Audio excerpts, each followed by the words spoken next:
Welcome to Free City. A city that's got a bland nature, and where folks running around in sunglasses get to do whatever the fuck they want. Hey YouTubing fam, please, like and share the content, and don't forget to smash that subscribe button and press the notification icon so you can catch new videos. Wakes up, wears the same outfit, orders the same coffee, and goes to work at the same bank every day for 4 years. Everything is awesome for Guy, and his best pal Buddy in Free City, except Guy wishes he could find the woman he has always dreamed of. Then we see an invasion of the bank by heavily armed robbers, but Guy, Buddy, and everyone else in the bank doesn't seem to care, and just lay on the floor. Later a woman who we find out to be named Molotov Girl meets up with a man in a mask, and he gives her a piece of tech which has the location of a stash house in exchange for some cash. After work Guy and Buddy walk along the street, and Guy spots Molotov Girl. He's instantly captured by her. Just when she walks past him, she tries to mimic the phrase Guy usually says to everyone, and she is surprised when instead Guy tells her he loves the song she's singing. She instantly recognizes this as a new development, but she keeps on moving. Buddy helplessly tries to snap him out of his trance, but when he finally does, Guy decides to go after the girl. He gets smashed by a train before he could get a chance to talk to her. After this, we see that Molotov Girl is a programmer named Millie back in the real world, and Free City is a widely successful OpenAI video game. Millie was in Free City trying to find some evidence that the egocentric publisher Antoine stole her code, and deformed it into this bland experience. Guy wakes up again, and now seeming a little more self-aware, he tries to change from his usual routine, but hardly seems able to do so. The bank is under a robbery once again, and this time Guy successfully breaks out of his pattern. Now dueling with the player behind the thieves character for his sunglasses, Guy terminates the player from the game. He takes the glasses, and when he puts them on, he's exposed to a whole new world. He sees missions, med packs, hubs, weapons, armory stores, and other things familiar to modern games. The guy, still in shock, touches the med pack close to him, giving him a healthy boost. He also collects cash left by other players in the game. Meanwhile, Keys informs Mouser, his programming partner, that a game user's glasses were stolen by a non-player character also known as an NPC.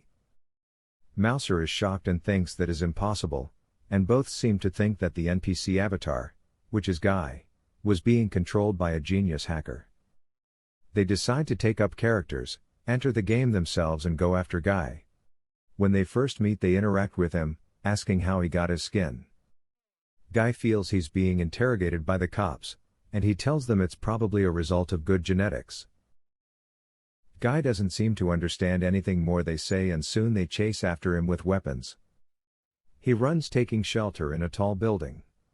Noticing a jump feature on his new shoes, he activates it and leaps several stories, barely hanging on to one of the top floors. Mouser and Keys, experts at the game, deploy different tactics and close in on Guy. In a desperate attempt not to get shot, Guy sprints off the building's ledge, jumping to catch a wrecking ball, but misses. He's only saved from hitting the ground by a bubble suit activated from his glasses, but gets hit by a cop car with Keys and Mouser in it. Although they succeed in killing Guy, Keys still finds it weird that there has been no change in the number of players online. Mouser tells him to stop being paranoid, and not to even think about mentioning anything to Antoine, their boss. Mouser asks Keys, who's an MIT graduate and genius programmer, why he deals with customer complaints instead of working where his skills are a better fit. Keys just reply that that's a long story. Then we see an interview. Keys talks about a new game he's been working on, called Life Itself. They talk about their idea for the game, as being an observatory experience, where people don't play the game, but watch the characters grow, interact, and evolve. Millie is also present, and he gives her total credit for building the AI engine for the game from scratch. The interviewer asks about the chemistry between both of them, and if their relationship spans beyond just work. Millie immediately says, no, they are just friends, and Keys, who felt like saying more, agrees with her. We see this interview being played back by Millie, who had broken into Keys' apartment. Keys, just getting back home from work, almost jumps out of his skin when Millie switches on the light. Keys pleads with her to leave as talking to her would violate his NDA, and get him fired. Millie mentions that Antoine, who Keys currently works for, stole their code from their original build to use in what she terms, his dumb shooter game. She also tells Keys that Antoine is lying about it so he doesn't have to give them the credit and royalties they deserve. She asks for his help in getting to the clue she found, but Keys tells her she needs to leave. Then we see Guy wake up again, and he tells his fish, today is going to be different. He takes out a different outfit from his closet. Millie has located the stash house and is surveying from a distance when she's interrupted by Guy. She politely asks who he was, and Guy hastily reminds her they ran into each other, which she recalls. Their conversation is soon cut short by heavy fire coming from the stash house. Millie takes a portal gun and opens an escape route which they both pass through. They arrived at what seemed to be a secret safe house filled with motorcycles, guns, and other weapons. She tells him she was busy trying to steal something, and he offers to help. Millie tells him she prefers to work alone, and if he's to have any chance of making an impact he needs to be higher than his current level. Guy asks how he can attain a higher level. Millie, surprised by his questions, tells him he needs to get more stuff, money, and experience by robbing stores, carjacking, or figuring something out. Guy tells her he'll never hurt innocent people. Then she suggests he could also rack points by being the good guy, and if he gets over 100 points they could talk. Guy chooses only the positive missions, and levels up so fast he becomes an internet success in the process as the world tries to figure out who this mysterious gamer might be. He goes to see his best friend Buddy, who's upset Guy doesn't show up for work anymore. Guy tells him he talked to the girl wearing the sunglasses. He takes a new pair of sunglasses from another player, and gives them to Buddy, telling him it's going to change his life, but Buddy refuses to wear them, and Guy is disappointed. Millie breaks into the stash house with some help from Keys, but just as she takes the video clip and tries to leave she's intercepted by guards shooting heavily at her. Guy charges in with a motorcycle taking out the guards, but then they are faced with more guards. Guy tries to ask why she came to the stash house, and she replied she came to steal a video clip, but now they should try not to die. The fighting goes on and Guy is captivated by the way she fights. Guy takes a motorcycle and screams they need to leave. Millie soon joins him, still shooting at the enemy. They ride out the window. Millie states she doesn't suppose the motorcycle can fly. No. Then she opens a parachute and they glide off to safety. Antoine arrives at Tsunami Studio. His employees immediately start giving him various reports he doesn't seem to care about. Antoine talks of his plans to use Guy's skin in Free City 2, and upgrade him to a hitman. Antoine had also previously lied to the fans that Free City 2 would be backward compatible with Free City 1. Guy takes Millie to his private stash house, telling her he took her advice and leveled up.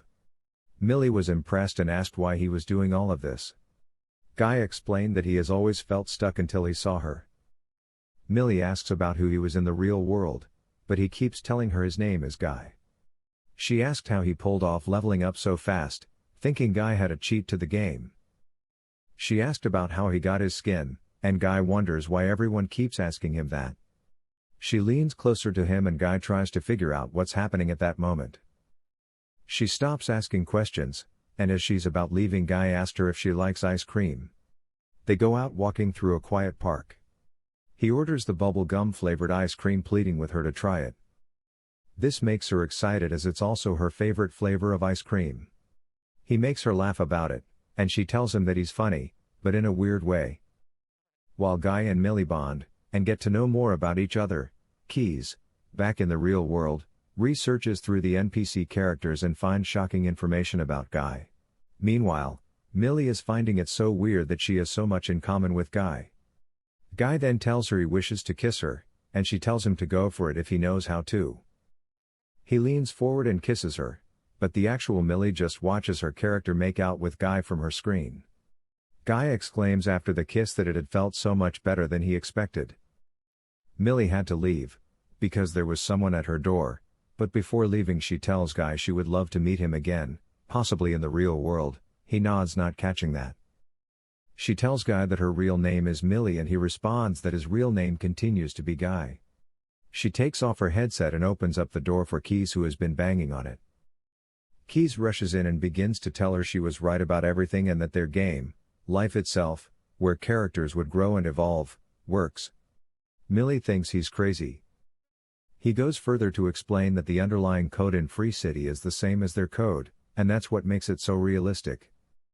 He also explains that Blue Shirt Guy is not a player, but a remarkable breakthrough in artificial intelligence, and that's why Guy believes he's alive, which technically he is.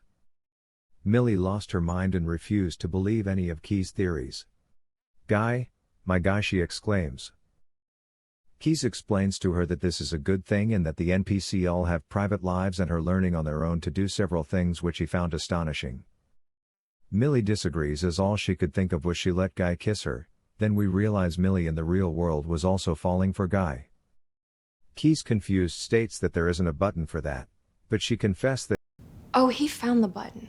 Okay. Yeah. Then Keys tells her that Antoine had lied about everything, and wanted Free City 2 as an update, but as a replacement, and when it launches, Blue Shirt Guy and all proof of their code would be deleted.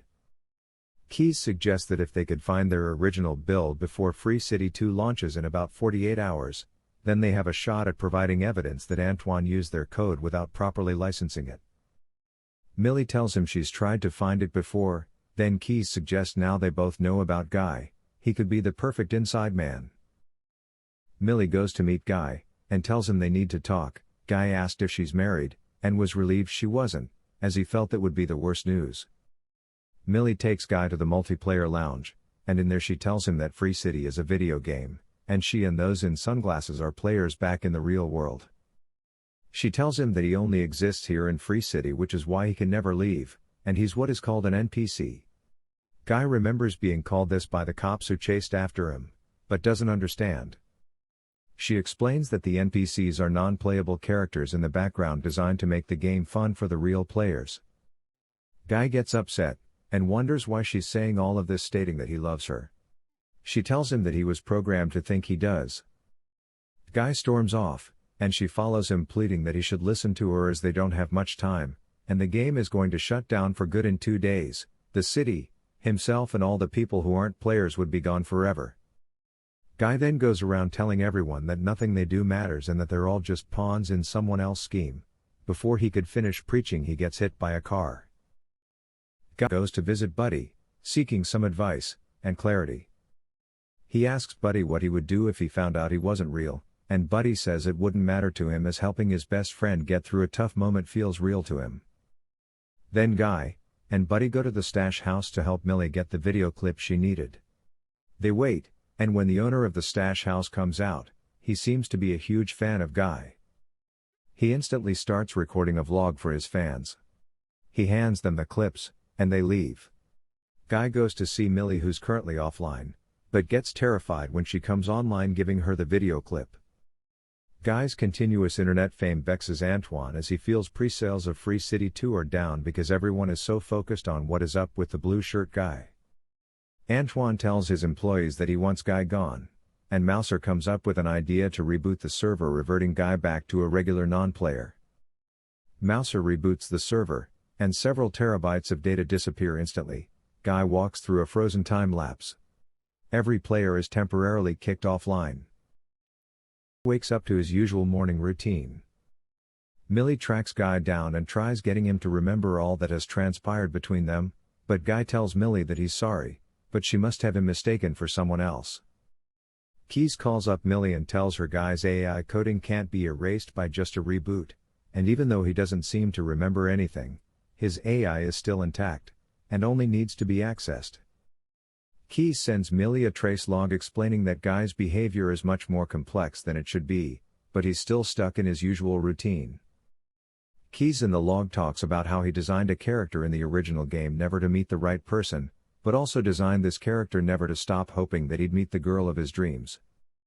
Keys had based the dream girl off Millie, because of how he felt working close to her every day. Keys explained that Guy's AI coding only transformed when he met her and that she changed Guy, bringing him to life. Keys believes that Millie can somehow replicate this effect again. Then we see Millie going to rob the bank, taking Guy hostage. Millie tells Guy that there's something inside of him, and he's much more than someone stuck at the bank just following the rules doing the same thing every day. Guy comments that he wishes to have nothing inside him, and he loves the bank. She forces him to put on the glasses, but he freaks out when he has them on. Millie tells him that his world is going to be gone in 24 hours, and while Guy doesn't seem to care, and just wants to be out of harm's way, she blows up the cop car chasing after them and kisses him.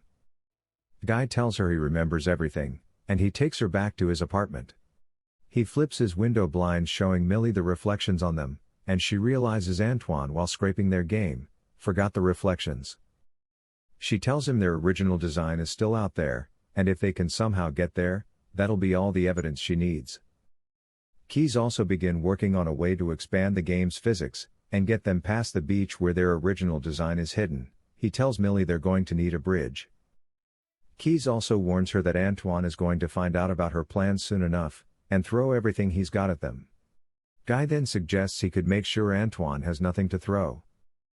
Then we see Guy bring together all the NPCs.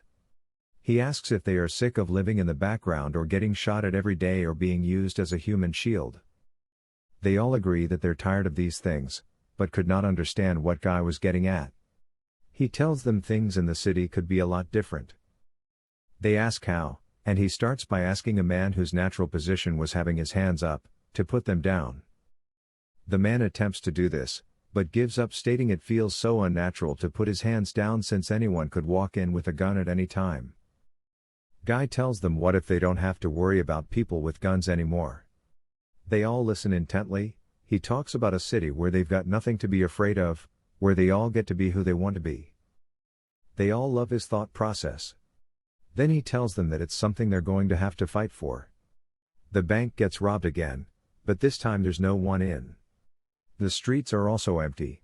The internet goes crazy over the disappearance of the NPCs, and everyone begins to learn about Guy's underlying technology as being an actual breakthrough in artificial intelligence as the reason he's trending everywhere. The whole thing makes Antoine so sick, and he becomes even more furious when he finds footage of Guy stealing a video clip, and he realizes Guy and Millie has been working together. He tells Mouser to boot Millie out from the system. Mouser tells him he's trying, but can't find her because her account is spoofed. Then Antoine tells Mouser to throw everything he's got at them, but Mouser tells him all the NPCs have gone on strike, and they've got nothing. Antoine disagrees, and instructs Mouser to use the game's physics, and make them extinct. Mouser tries hard to do this, but he's blocked by Keys. When Antoine feels he's got no other option, he tells his art nerds to drop in Dude. They illustrate that Dude has got like half a brain and is not yet ready. Antoine doesn't seem to care. Antoine finally catches up to Keys. He asks if he's come to collect the knife stabbed to his back as he'd been working with Millie Russ the whole time. Keys challenges Antoine that if indeed he never used their code, he shouldn't be worried that Millie is going to find anything. Antoine finally throws out the bullshit. He tells Keys that if he hadn't transformed the game, changing the whole concept of their original build, it would have failed. Keys is outraged that they got left out by Antoine when it came to the profits free city made, but Antoine told him he'd choose sides. Keys activate the bridge in front of Antoine, and soon he gets news of its formation beyond the water beach area. Antoine instructs Mouser to boot every player out of the game, and Guy sees that Millie is leaving. She urges him to go through with the mission. Just as Keys is being taken out of the building, Dude's upload into the game got completed. Guy didn't realize instantly what hit him. Dude was a more macho-like, alpha male version of Guy.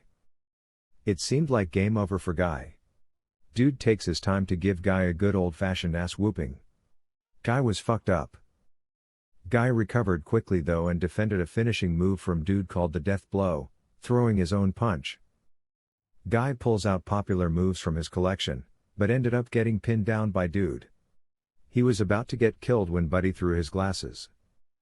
He couldn't come up fast with anything, so he decides to use the glasses on Dude. Keys about exiting the building sights Antoine entering the server room. Keys messages Millie at once. Antoine has gone mad and is about to completely destroy the server room. Guy, and Buddy are caught up in the effect. Buddy got trapped, and he tells Guy he should complete the mission without him. Guy was able to jump into Millie's build in time to avoid getting destroyed, and Millie makes a deal with Antoine to save the data from going extinct. Sales of Free City 2 takes a plunge, and Antoine finds himself in the crosshairs. Then we see Guy and Millie walking through a pack, and are talking. The rest of the NPCs made it also and were saved. Guy knows Millie has to return back to her world, and he urges her to do so. Millie asks what he's going to do then. He replies whatever he wants, thanks to her. They get emotional, and Guy tells Millie he loves her, and maybe it's just his programming talking, but somebody out there wrote that program. Millie finally understands all of Key's behavior towards her, remembering his remarkable idea of bringing Guy to life by making him meet the woman of his dreams, and the whole cause and effect were based on her. She realizes that Keys had mastered skillfully every little detail about her. She goes after him and catches up with him at the coffee stores. Keys is surprised, but they take a glance at each other, and Keys realizes she knows everything now. Both acknowledge the special bond they share. He goes to her and kisses her. Meanwhile, Guy misses Buddy and talks to Dude about him, but Dude was dull as a motherfucker. Then Guy gets so excited seeing Buddy for the first time ever since Free City got destroyed. Buddy asks since there's no bank what they got to do now, and Guy replies whatever they want.